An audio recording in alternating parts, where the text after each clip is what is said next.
రాష్ట్రంలో కూటమి ప్రభుత్వం ఏర్పాటైన తర్వాత అన్ని రంగాల్లో కూడా ప్రభుత్వం నిర్వీర్యమైపోయింది. ఏ ఒక్క డిపార్ట్మెంట్లో కూడా సరైన పద్ధతిలో పరిపాలన సక్రమంగా జరగడం, ప్రతి ఒక్క వ్యవస్థ నిర్వీర్యమైపోయింది. మరి ముఖ్యంగా విద్యా వ్యవస్థ అతి ముఖ్యమైనది. విద్యా వ్యవస్థ అన్నిటికంటే కూడా అటువంటి విద్యా వ్యవస్థ విద్యను బోధించేటటువంటి ఉపాధ్యాయుల నియామకాల్లోనే ఇంత అవినీతి అక్రమాలు జరిగాయంటే మరి అవినీతితో ఉద్యోగాలు పొందినటువంటి ఉపాధ్యాయులు మరి ఏ రకంగా పిల్లలకు నీతి పాఠాలు బోధిస్తారు, ఏ రకంగా వాళ్ళ నిజాయితీని నిరూపించుకుంటారో మరి అర్థం కాదు. అటువంటి ఉపాధ్యాయ వృత్తి అనేది అన్నిటికంటే శ్రేష్టమైనది. అటువంటి ఉపాధ్యాయుల నియామకాల్లో మరి ఈ కూటమి ప్రభుత్వం ఎన్నో అక్రమాలు జరిగినాయి, అవినీతి జరిగింది. క్లియర్ కట్గా ఎవిడెన్స్ దగ్గర మనం చూపిస్తున్నాం. దానికి మాత్రం జవాబు చెప్పడం లేదు, దానికి జవాబు లేదు. ఆయన లోకేష్ బాబు ఉంటాడు, జగన్ వస్తే నేను వస్తాను ప్రెస్ మీటింగ్ అంటాడు. అవసరమా?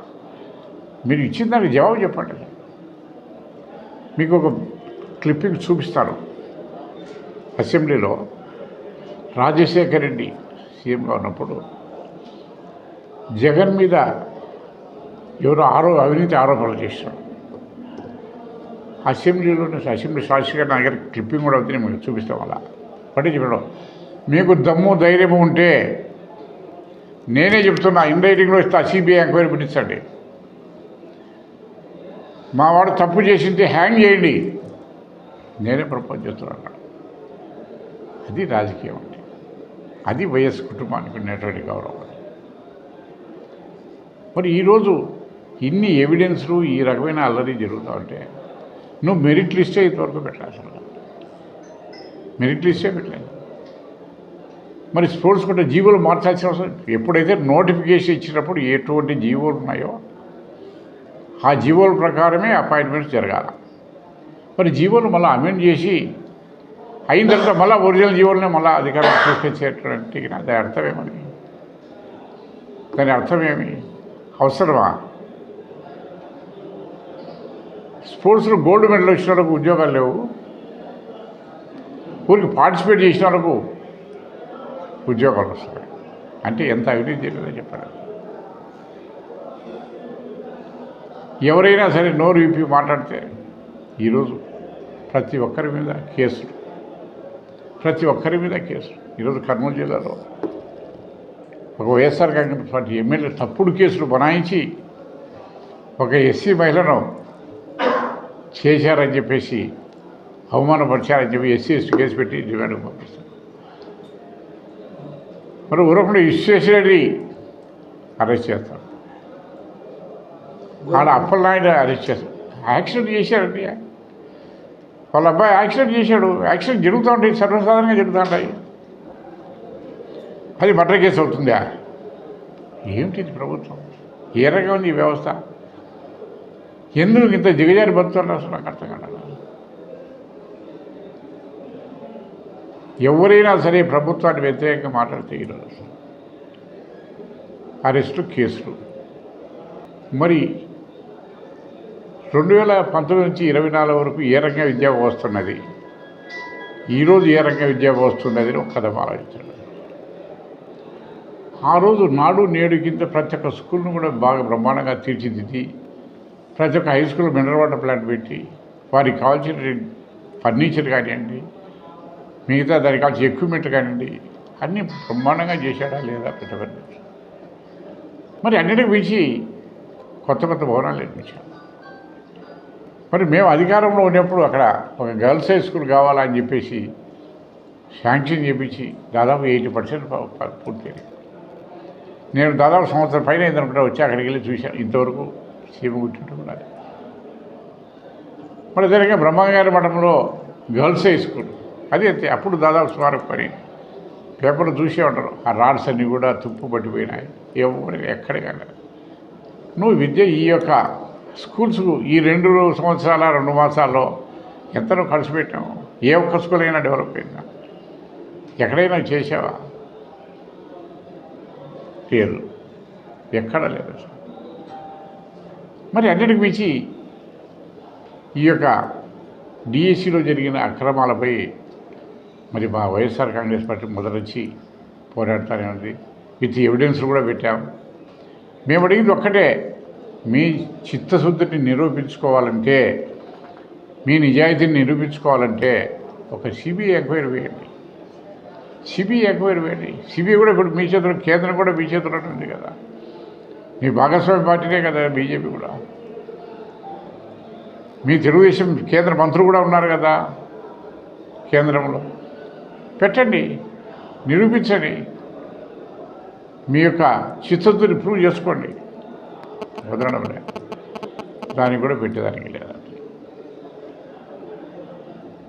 మరి అదే రకంగా పార్టీ పిలిపించింది. మనం ధర్నాలు చేశాం. రేపు 6, 7, 8, 9 ఈ 4 రోజులు ప్రతి ఒక్క కాన్స్టిట్యూన్సీ హెడ్ క్వార్టర్స్లో రిలే నిరాహార దీక్షలు చేపట్టబోతున్నా. మరి 10వ తారీఖున భారీగా ర్యాలీని పెట్టి ఈ ప్రభుత్వం చేసేటటువంటి అవినీతి అక్రమాలను, డిఎస్సిలో జరిగినటువంటి అవినీతిని బట్టపైలు చేసే విధంగా, ప్రజలకు తెలియజెప్పే విధంగా మరి భారీగా ర్యాలీని కూడా ఏర్పాటు చేయాలని చెప్పేసి కూడా మేము నిర్ణయం తీసుకోండి. పార్టీ ఆదేశం ప్రకారం నిర్ణయం తీసుకోవడం జరుగుతుంది. మరి దాంట్లో భాగంగా 6వ తారీఖున, ఎందుకంటే ఒకరోజు ఒక మండలం నుంచి ఈ యొక్క యువత, విద్యార్థి, పార్టీ శ్రేణులందరూ కూడా రావాలా. మరి ఈ 6వ తారీఖున కాజీపేట మండలం నుంచి కూడా వారంతా వచ్చి ఇక్కడ ఈ యొక్క నిరాహార దీక్ష కార్యక్రమం పాల్గొంటారు. మన దగ్గర 7వ తారీఖు వచ్చేసి దూరు మండలంలో ఉన్నటువంటి యువత అంతా కూడా ఆ రోజు వచ్చి వాళ్ళు ఇక్కడ చేస్తారు.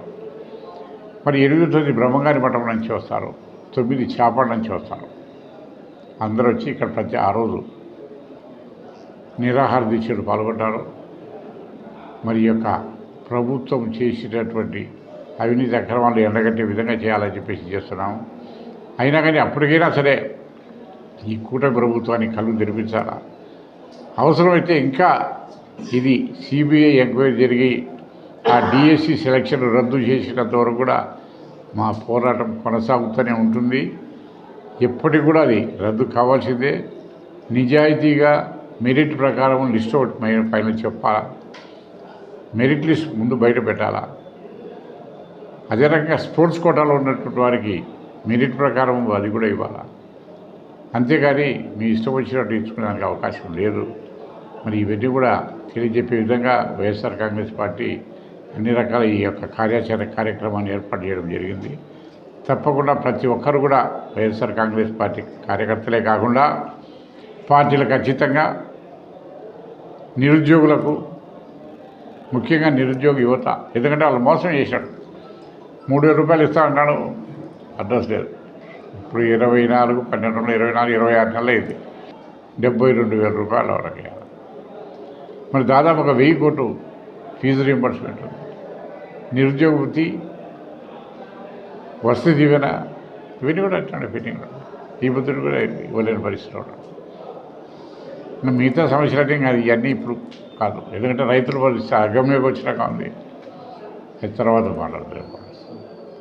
మరి దీని మీద పార్టీలకు అతీతంగా ఏ పార్టీ అయినా సరే ఈ డిఎస్సిలో నష్టపోయినటువంటి అభ్యర్థులు, వారి బంధుమిత్రులు, మరి ఇటువంటి అవినీతికి ప్రభుత్వాన్ని ఎండగట్టే విధంగా ఎవరైనా సరే ఈ కార్యక్రమంలో భాగస్వాములు అయితే కనుక మేము వాళ్ళను ప్రత్యేకంగా ఆహ్వానించాలని కూడా నిర్ణయం తీసుకున్నాము.